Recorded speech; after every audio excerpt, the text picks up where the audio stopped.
Hello and welcome to the very first episode of the Teapot podcast, where I try to spill the tea on being a small business owner and a small artist.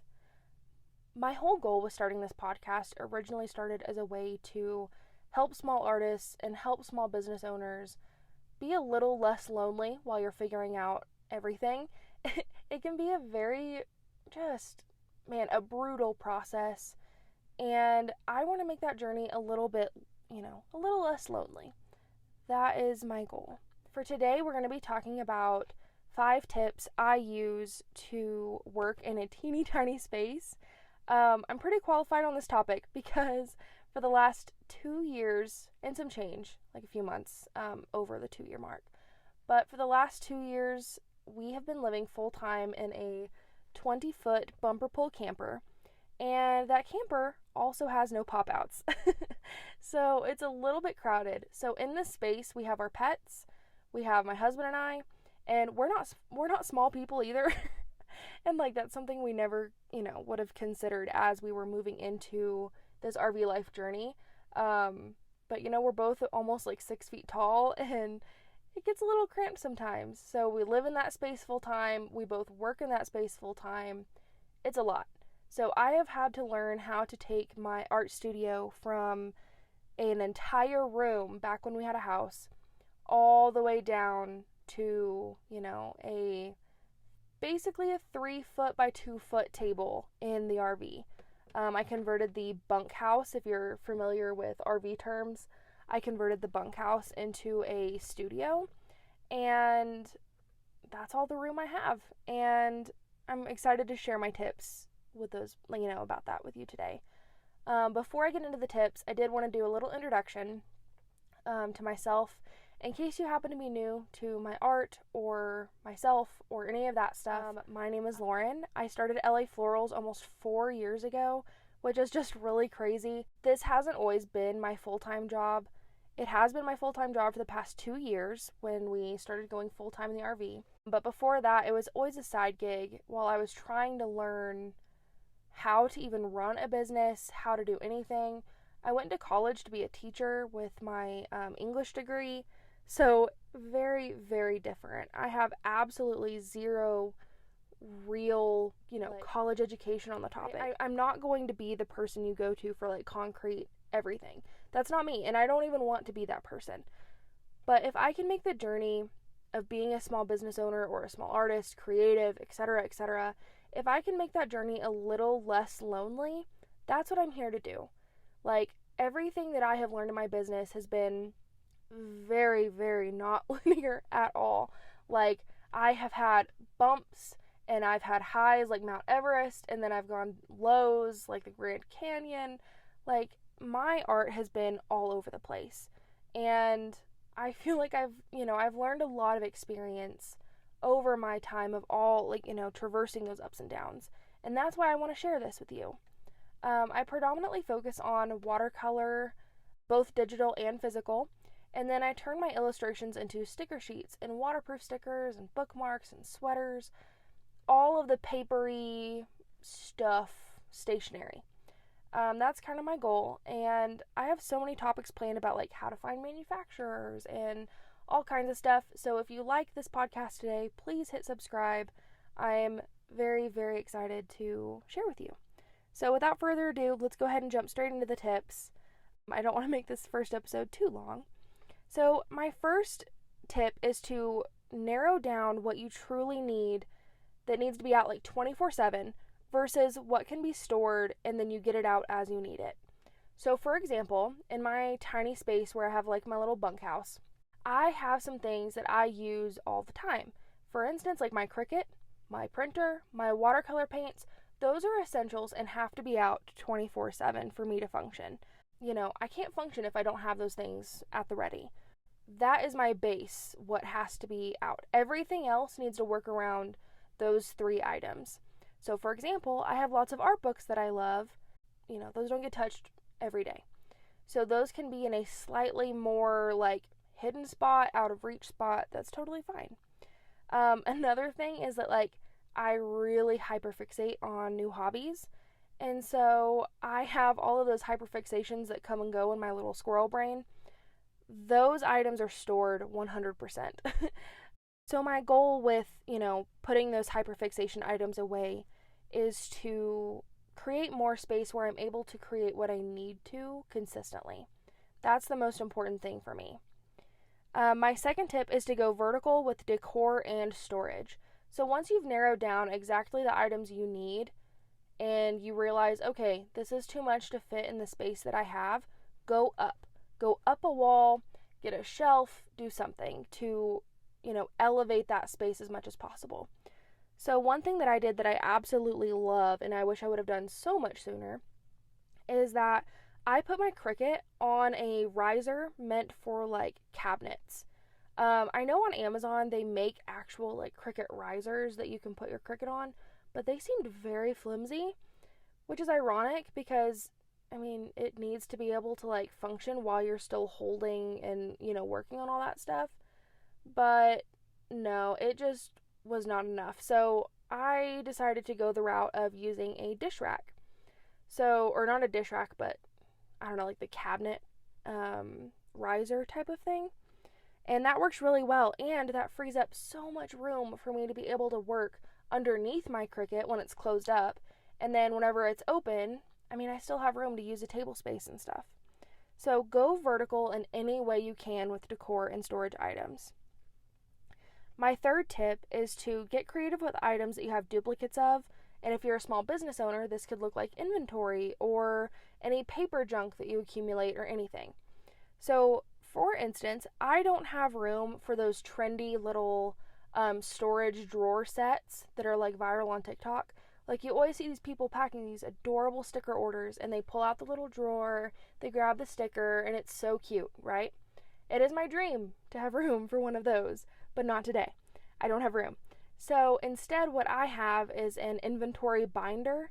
It's a 3-inch 3-ring binder, and I have the page protectors in there, and that's where I keep all my products. I literally, like, as I get an order, I'll just pull it out of the little notebook, and then boom, pack the order, done. And this is a lot more space efficient than having, drawers for every single sticker design, which I have I don't know, maybe over 50 sticker designs. So I'd have to have a whole wall of shelving units just for my stickers, and that's not possible. So for me, the binder has been a really creative way for me to get my inventory into one designated space, and it stays flat because it's in a binder. So win-win. Let's see. Another one is to grab those grid walls. I got some for Dollar Tree back when we were traveling around in Oregon, and it was like $1 for a little, probably, I don't know, maybe 6-inch by 6-inch little square of grid wall. And I put those up on my wall, and now it's little storage. Like I have a little storage cup in there. I have hooks so that I can hang crap from it.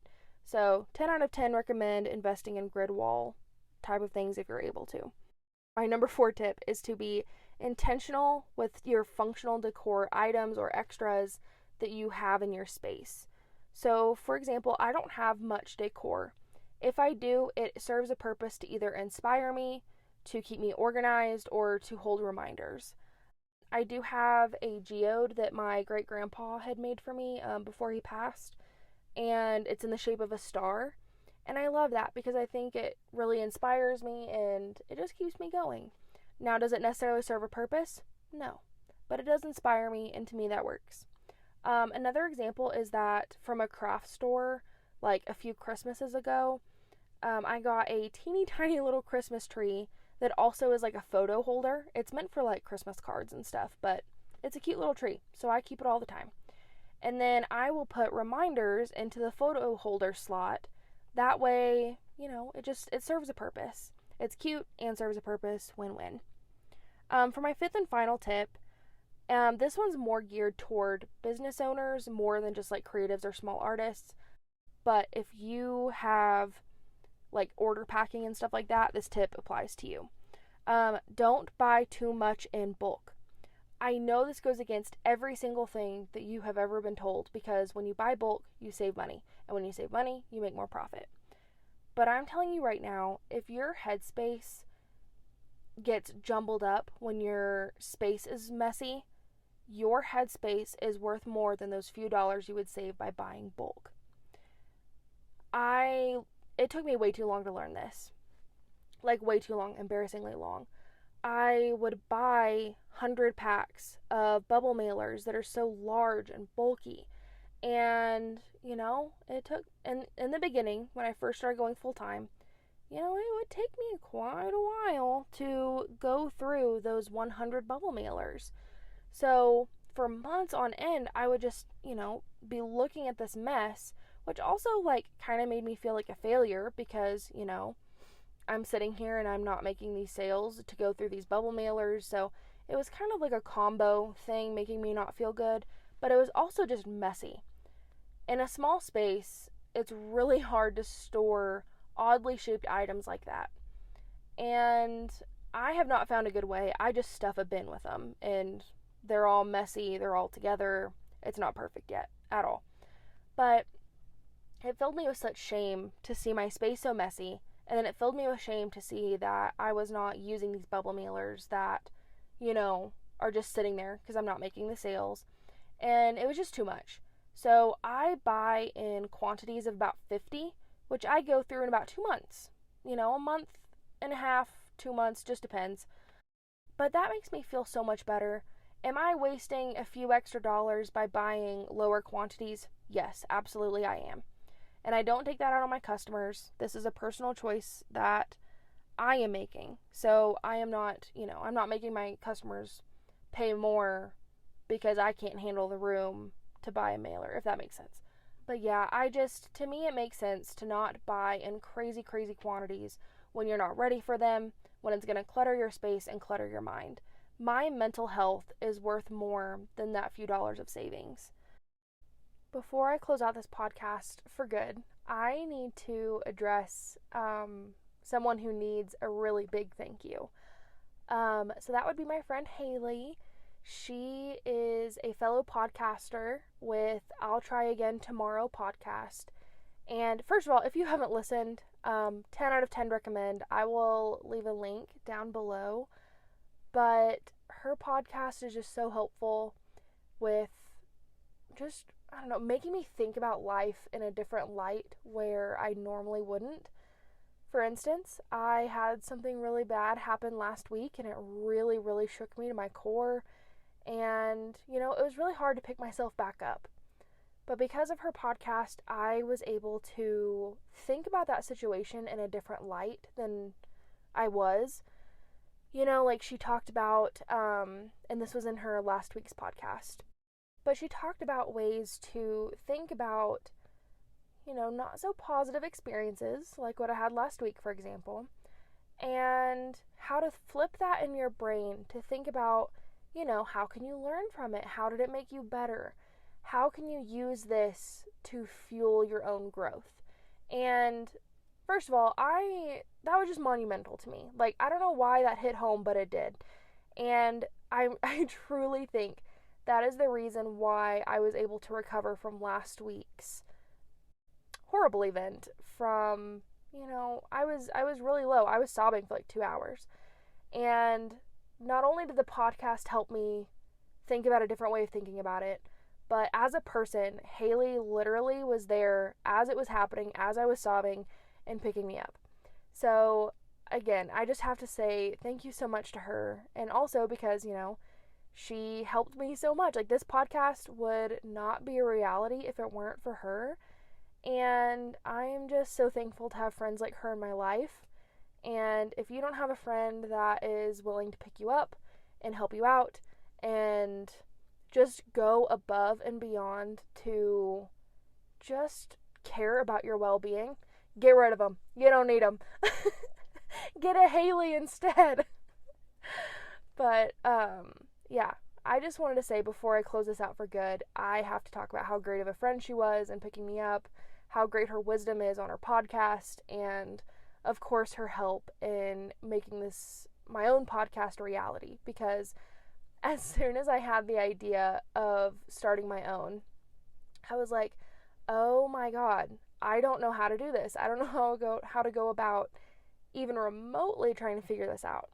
So she was the first person I ran to naturally, and I spitballed some ideas at her, and she literally has been helping me since like brainstorm, 0. Like, absolutely love her. I'm speechless, and I just, she deserves recognition for being so amazing and helping me and just being such a great friend. But yeah, thank you so much, Haley. Love you much.